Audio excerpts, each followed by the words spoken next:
Salam, hər vaxtınız xeyir olsun. Mən Natiq Məhərrəmli, tarix fənni üzrə təlimçi müəllim. Onlayn dərslərimizə qoşulmaq istəyənlər qeyd olunan əlaqə nömrəsinə müraciət edə bilərlər. Bugün biz baxacağıq 3-cü mövzumuz olan ümumi tarixdən də 1-ci mövzumuz olan Qədim Misir və Ehramlar ölkəsi mövzusuna.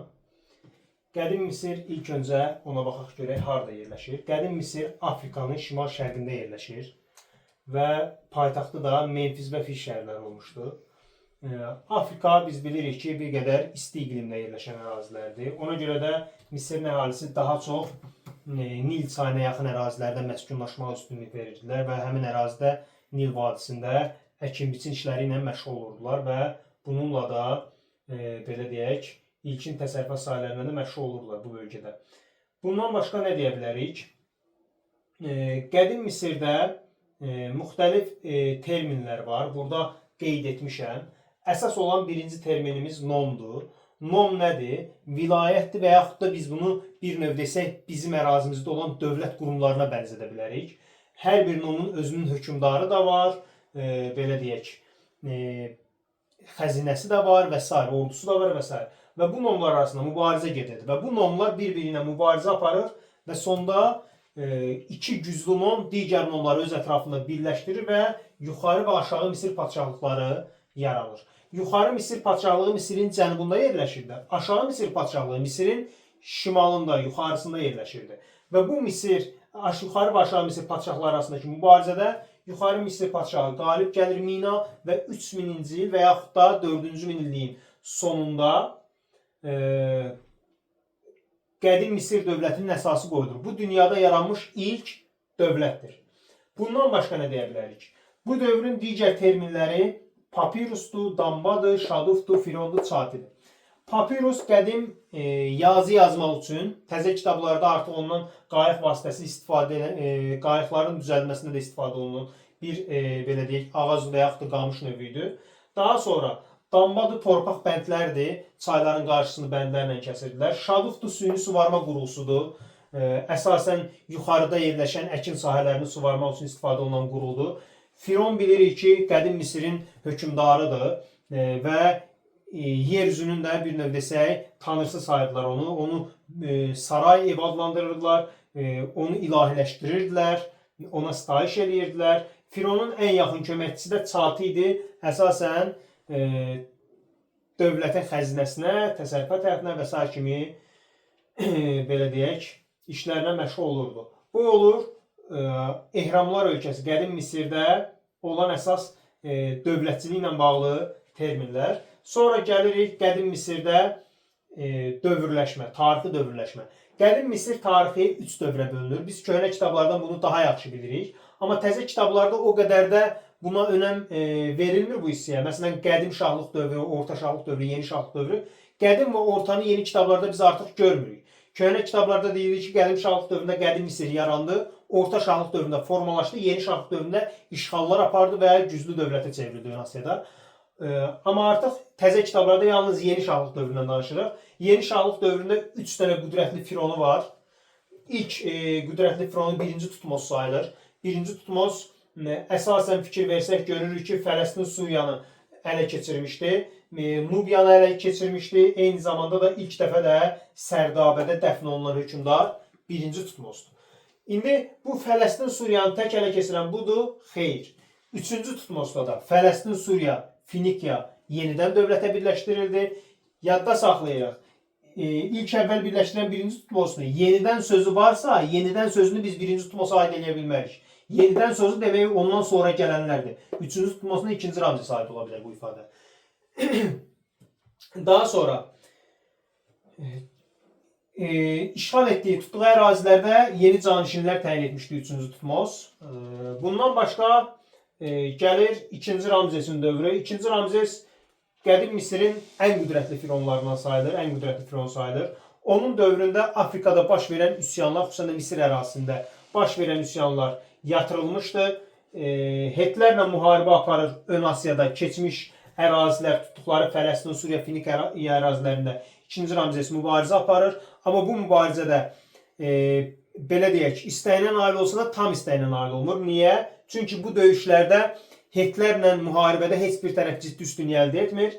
İkinci Ramzes Fələstin Finikiyanı ələ keçirsə də Suriya Hetlərlə Misir arasında iki yerə bölüşdürülür. Het dövləti harda yerləşirdi? Het dövləti indiki Türkiyə ərazisində bir növbəsi Anadoluda yerləşirdi. Bundan başqa bu tərəflər arasında imzalanan Kadeş müqaviləsi də müharibəni başa çatdıran müqavilə 1286-cı ildə Cənubi Suriya Hetlərdə qalır. Bundan başqa müharibə zamanında bu iki dövlət bir-birinə yardım göstərməli idi. Bunu da yadda mütləq və mütləq saxlamalıydıq. Bundan başqa bura nəyi qeyd edirik biz? Onu yazmamışam. İkinci Ramzesin Nubiyada heykəli var. Fikir verin, burada Nubiyada ələ keçirilməsi birinci Tutmosdadır. Nubiyada heykəl uzatması, 24 metrlik heykəlin uzatması bu ikinci Ramzesin hakimiyyət dövründədir. İkinci Ramzesin ölümündən də sonra dövlət zəifləyir və birinci minin əvvəllərində və ortalarında artıq dağılma dövrünə gedir, parçalanır, zəifləyir. Sonraki dövrlərdə Əhəmənilər tərəfindən 525-ci ildə Pelusiya döyüşündə ələ keçirilir. Daha sonra 332-ci ildə İskəndər tərəfindən tutulur. Eramızdan əvvəl 30-cu ildə də yenidən Roma tərəfindən ələ keçirilir Oktavian tərəfindən və bununla da Romanın vilayətinə çevrilir qədim Misir. İndi burada bir məqam da var. Ön Asiyanı birinci tutan birinci Tutmosdur. Birinci Tutmos öləndən sonra Ön Asiyada mövqeyi zəifləmişdi. Məsələn, bizə verilməyib də ikinci Tutmosu biz keçmirik. İkinci Tutmos olsun, başqa bir hökmdar olsun. Yəni onların dövründə Ön Asiyada mövqeyi zəifləmişdi. Testdə düşür. Ön Asiyada mövqeyi gücləndirib. Bunların hər üçü də gücləndirib. Bunların hər üçünün ölümündən də sonra Ön Asiyada mövqeləri zəifləyib. Bunu da mütləq yadda saxlamaq lazımdır. Bu olur qədim Misirin dövlətçiliyi. Sonra gəlirik əsas bizim belə deyək mədəniyyət mövzusunda bizlərə təqdim olunan hissələr. İlk əvvəl yazını deyək, piktoqrafik şəkli yazıdan ilk əvvəllər istifadə olunurdu və daha sonra da hieroqlif yazı yaranır. Hieroqlifdən istifadə də Azərbaycan tarixində Mannadır, qədim Misirdir, bir də qədim Çindir. Bu üç dövlətin tarixində hieroqliflər var, bir də Mayalılardadır. Daha sonra mumyalama. Mumyalama nə idi? Ölmüş insanın üzərində müəyyən cərrahi əməliyyatlar aparırdılar. Onun dərisini çürüməyə qoymurdular. Qətran, duz və sair maddədən hazırlanmış məlhəmi insan bədəninə belə deyək sürtürdülər. Onun içalatını çıxardılar və sair kimi belə deyək dərman vasitəsilə özlərinin hazırladığı məlhəmlərlə onun dərisini çürüməyə qoymurdular. Sonra günəş və su saatlarını ixtira ediblər. Bu da o deməkdir ki, artıq bunlar günəş və su saatlarını ixtira edilsə, bunlar artıq düzgün təqvimə artıq yavaş-yavaş keçirlər və təqvimi də əsasən ilk əvvəllər Nilin daşması ilə yadda saxlayırdılar. Daha sonra artıq özləri tam doğru düzgün də təqvim də hazırlamışdı. Təqvim hazırlanması bir sıra xalqların tarixində var. Çində də var, Şumerlərdə də var və s. Daha sonra onluq hesablama sistemi. Biz köhnə kitablarda deyirdik ki, onluq sistemi yaratmışdı Misirlilər. Təzə kitablarda artıq onun hesablama sistemindən istifadə edirdilər deyirik. Yaradırdılar demirik. Daha sonra bizə lazımdır ehramlar, Giza ehramları. Giza ehramları nədir? Giza nekropolunda yerləşən qədim tikililərdir. İlk piramida ehram Firon Djoserə məxsusdur 60 metr. Ən böyük piramida Firon Xeopsa məxsusdur 147 metr. Hətta ona Xeops üfüqü də deyirdilər. Niyə üfüqü deyirdilər? Çünki Xeops piramidasının zirvəsində qızıl və müxtəlif maddələrdən, metallardan hazırlanmış bir hissə var idi ki, o üç bucağın tam zirvə nöqtəsində o parıldayırdı. Yəni uzaqdan insanlara bir növdə mayak rolunu oynayırdı. Yol göstərirdi. Ona görə də Xeops üfüqü də adlanır o.